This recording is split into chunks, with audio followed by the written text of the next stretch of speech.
about getting more out of them? Because it has become a little bit of a familiar story in some of those games.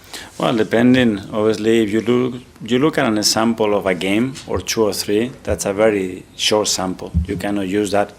We don't use any short samples because they don't correlate to team performance. When you look a year or 2, team performance, scores, the amount of players that they are involved, then there is no discussion that we have to focus on our players. So right now you aren't having discussions with those above you about reinforcing in that area in this transfer window? We always have discussions with the ones above, discussing how we can improve the team, always, whether it is the market is open or closed, because we have to plan for what the necessities are right now and what the necessities are mid and long term. So those discussions are always open.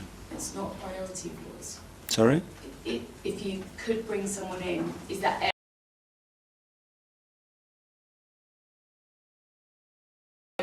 because we have certain injuries of some big players, so there's always a possibility, but always if we believe that it's somebody that really is going to make us much better.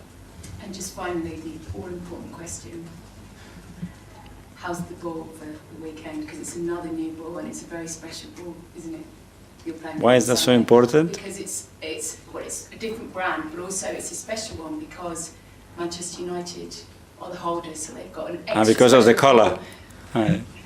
Is what it is, you know. It might make a difference for you, just never know, do you? A good difference. So we adapt. In Champions League is different. If you're relating to the question I got the other day about the ball, and that what I said is every ball is different. Champions League ball is different grip, different fly, different feeling. That's it. It's not an excuse. It's a reality. Every pitch is different. Weather conditions changing in football. That's the beauty of it. That's it. We adapt to that. Never use it as an excuse. Okay, we'll go to Jonathan from the club. Okay, it's going to be the 4th time that we've worn the all-white kit to support the No More Red campaign. How important is the role of the club in a way raising awareness at such a serious issue?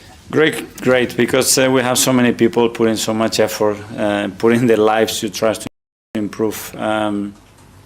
So many people's lives quality, creating safe spaces, safe environments, and when we got an opportunity to raise that in such a big occasion, I think we have to do it. So well done to the club, well done to everybody that is participating on that, because they put so much into it, and the impact is huge. Speaking of big occasions, there's going to be 8,000 Manchester United supporters in the stadium, so there's going to be a huge cup tie atmosphere on Sunday. It really means we really need our supporters to get behind the team and make some noise. Yeah, we have to be more noisy, more on the front foot, certainly than then. Again, it's a special occasion to create that atmosphere. I think it's beautiful football atmosphere. Let's make it our own. Tom, Football London? Just stick with the No More Red campaign. Obviously, it means playing in a different kit. I'm just curious, how does playing in a different kit to what you're usually used to, does it change anything anyway? It does change, obviously. It's not something that we are used to it, but I think it's for the right reason, for the right motive, and let's use it in the right way. And usually in FA Cups, an opportunity for maybe some rotation. In particular, we see teams change their goalkeeper, and Neto's waited a very long time for an opportunity to play. Not saying it would be tomorrow or Sunday, but what has it been like with him being behind the scenes with the group but not being able to get on the field? And what contribution has he made? Yeah, that's always with the players that are not playing many minutes. In his case as well, because he was cup tied for the Carabao Cup, because David is doing so well, and we will decide what's the best option, because the history has changed a lot in the cup competition. When you look at last week, the lineups where it used to be years ago are completely different. So everybody has to be available and ready to play. Charles and goal. Just in response to what you said to Gail there, you said sort of a small sample size of 2 or 3 games in terms of struggles in front of goal. I think this season, 13 of your 30 games, you scored 1 or less. And you've only won a couple of those games. So it feels like it's a problem that's bigger than just a small sample size. It's about 43% of the season that the struggles in front of goal. So does it not feel like it's a little bit more of a concern? When we were the team that scored more goals in the calendar year in the Premier League, I don't think that can be a problem.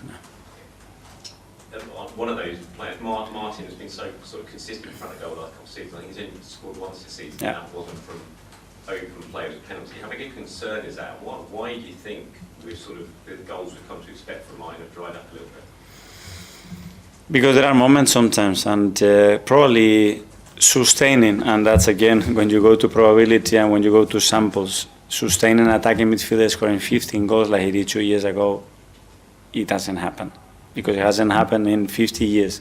So we were very aware of that as well in the other side of the coin. So he's trying very hard. He had some big chances. We missed some opportunities. Just help him and make sure that he's confident enough to take the shots when he needs to do that because he's so good at it. So Jordan from the Athletic. Mikel, just on talk about Martin, you know, when he came back from injury, he really hit the ground running, maybe in a few quieter games lately. That sort of coincided with Kyle going out injured. Is it a case that they've become so used to playing each other in every single thing they do that without the other one it takes them a little bit of time to adjust? It can be an element of that. Obviously, he's come from an injury, and the first maybe week or two you have that extra energy, and then you play every 3 days. He was ill as well for over a week, you know, so that plays a part. So there are a lot of circumstances, but obviously it's inevitable to think when you have such a chemistry with a player and you are not together next to each other that you're going to notice something that is different. And just when we're looking at the market, potentially bringing in another forward, a lot of the signings the last couple of years have been versatile, can play 2 or 3 positions. Are you at the stage now where, if you're looking at forwards, do you want a specialist, or are you still looking for players who can play across all 3 positions? Well, in the front position, comparing to what other clubs have done and the expenditure that we had there, we are very far from it over the years for different reasons. First of all, because we have already very good players, and because we had many necessities in the squad to achieve in that period. Just going to ask about that because, as you say, your spending has tend to be focused on the back line or the midfield or goalkeepers.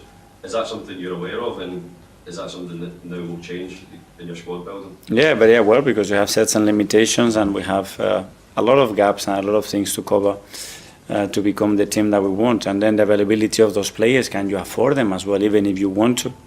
And sometimes being not possible. Simon Standard. Mikel, just ask you about when you won the FA Cup in 2020. As an experience when there was no sort of fans there, an empty stadium, what was it like that day? I was so happy, so proud, because it was a really tough period, emotionally as well. An experience, because obviously to take the first managerial job here in the middle of the season, then go home for 2.5 months, then start competing again in those circumstances. It was tricky, but I was so happy because it was a long time ago that we didn't win a trophy as well, and just want to replicate the same, but sharing it with our people. I was going to say, does having that experience where it was empty sort of motivate you more to be back there at Wembley, but 80,000 yeah. family there? That's what we want. I mean, and we had some taste. It's not the same when we won the Community Shield a few times, but we won the big ones, and we won the big ones in front of our crowd. James, ESPN. Hi, Mikel. You mentioned earlier that you had a sort of transformative job when you came in here. Amorim's obviously got into United in the same kind of time of the year as you came in, you know, when there's games every 3 days and no time to train. I mean, how hard did you find that during that first period to sort of implement what you wanted to do when you had no training blocks? Well, I had like Ruben has much more experience that I had at the time as well. So he's in a better place, and there's no COVID. So I think he's got better options in that case. It is tough because obviously you need time to implement your ideas, especially your way of playing and explaining that. And when you have that many games, it's tricky. So I understand. It's the first time he's had a clear week to work with his group before the Liverpool game. In the video analysis you've done, did you notice different things in United because they've had that week?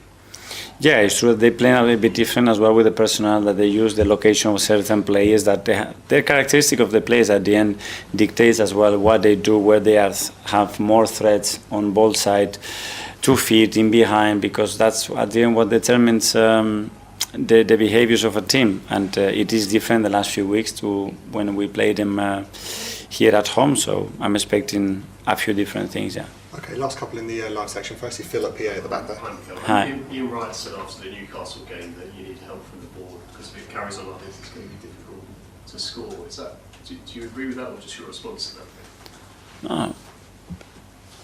I have so support from the board. I continue to have it, and we are all seeking and willing to do the same, which is to win the maximum amount of football matches in the way that we want to play, to achieve ultimately the goals that we want to achieve, which is to win trophies, and that support continues to be there, but we have our limitations.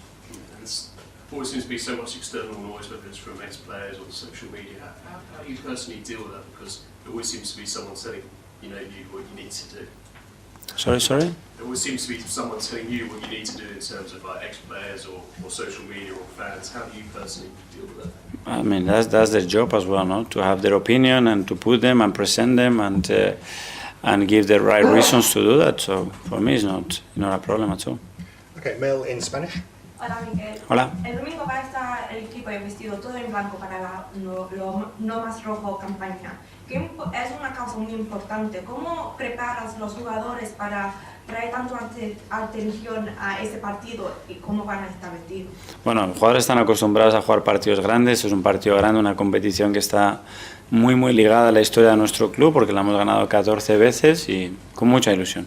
Sí, pero también con esa ilusión, y para los jugadores que son más jóvenes, que han venido y va a ser la primera vez que va a estar ahí para esta campaña, ¿cómo ayudas a ellos para estar preparados para ese domingo y está ahí con su club, con todo el amor que tiene para el club, ahí haciendo tanta atención para esa causa que es muy grande para toda la comunidad?